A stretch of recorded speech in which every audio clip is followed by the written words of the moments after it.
దాడులు ప్రతి దాడులతో పశ్చిమాసియా రణరంగంగా మారింది. ఇటు ఇజ్రాయిల్ అటు ఇరాన్ వ్యూహాత్మకంగా ఒకరిపై మరొకరు దాడులు చేసుకుంటున్నారు. ఇక తాజాగా టెహ్రాన్ ప్రధాన ఆర్థిక జీవనాడి అయిన ది సౌత్ ఫార్స్ క్షేత్రంపై ఇజ్రాయిల్ దాడి చేసింది. ఇరాన్ ఆర్థిక మూలాలను దెబ్బతీయడమే ఈ దాడి లక్ష్యంగా కనిపిస్తుంది.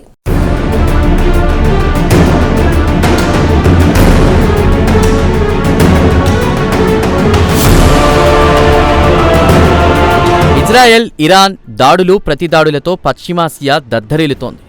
ఎవరికి ఎవరూ తీసిపోని రీతిలో రెండు దేశాలు దాడులకు తెగబడ్డాయి. తాజాగా టెహ్రాన్ ప్రధాన ఆర్థిక జీవనాడైన ది సౌత్ పార్స్ క్షేత్రంపై ఇజ్రాయెల్ దాడి చేసింది.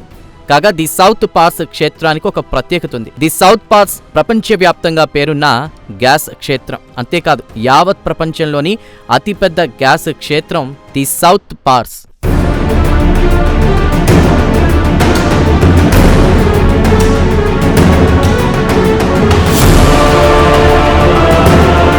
కాగా ఇరాన్పై వ్యూహాత్మకంగా దాడులు చేస్తోంది ఇజ్రాయెల్. వాస్తవానికి ప్రపంచంలోని ప్రధాన చమురు ఉత్పత్తి దేశాల్లో ఇరాన్ ఒకటి. ఇది జగమెరిగిన సత్యం. ఈ నేపథ్యంలో ఇరాన్లోని చమురు క్షేత్రాలను ఇజ్రాయెల్ సైనిక బలగాలు టార్గెట్ చేసుకున్నాయి. చమురు క్షేత్రాలపై దాడులు జరిగితే ఆ ప్రభావం ఇరాన్ ఆర్థిక పరిస్థితులపై తప్పకుండా పడుతుంది. అంటే ఇరాన్ ఆర్థిక మూలాలను దెబ్బతీయడమే పనిగా పెట్టుకుంది ఇజ్రాయెల్.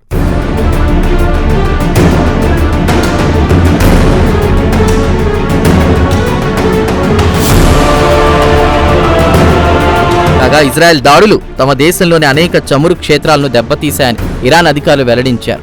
ఇజ్రాయెల్ దాడుల కారణంగా షహ్రాన్లోని ఒక భారీ గ్యాస్ క్షేత్రం పూర్తిగా ధ్వంసమైందని చమురు మంత్రిత్వ శాఖ అధికారులు పేర్కొన్నారు. ఇజ్రాయెల్ దాడుల కారణంగా 11 చమురు ట్యాంకులు ఒకదాని తర్వాత మరొకటి పేలిపోయాయని అన్నారు. దీంతో భారీగా అగ్నికీలలు ఎగిసిపడుతున్నాయి. ఈ అగ్నికీలలు సమీప ప్రాంతాలకు విస్తరించే ప్రమాదం కూడా ఉంది.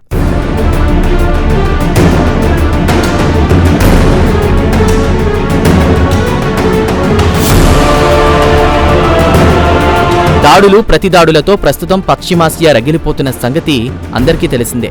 ఈ నేపథ్యంలో ఇజ్రాయెల్ ప్రధాని బెంజమిన్ నెతన్యాహు ఒక కీలక నిర్ణయం తీసుకున్నారు.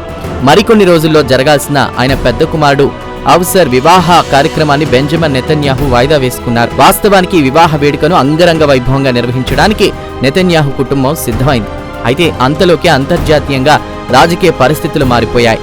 అణు ఒప్పందం చేసుకోవడానికి ఇరాన్ ససేమిరా అనడంతో ఆ దేశంపై ఇజ్రాయెల్ దాడులు మొదలుపెట్టింది. దీనికి ప్రతిగా ఇరాన్ కూడా ఎదురు దాడులు మొదలుపెట్టింది. పశ్చిమాసియాలో చోటు చేసుకుంటున్న ఈ పరిణామాల నేపథ్యంలో కుమారుడి వివాహ కార్యక్రమాన్ని నెతన్యాహు వాయిదా వేశారు.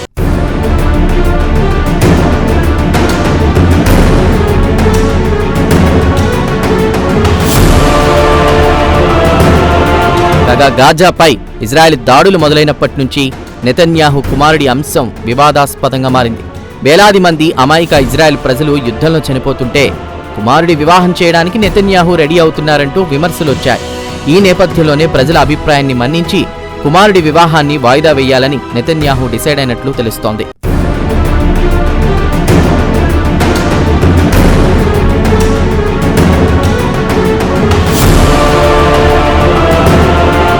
ఏది ఏమైనా ఇజ్రాయెల్ ఇరాన్ మధ్య దాడులు మరింత తీవ్రతరమవుతున్నాయి.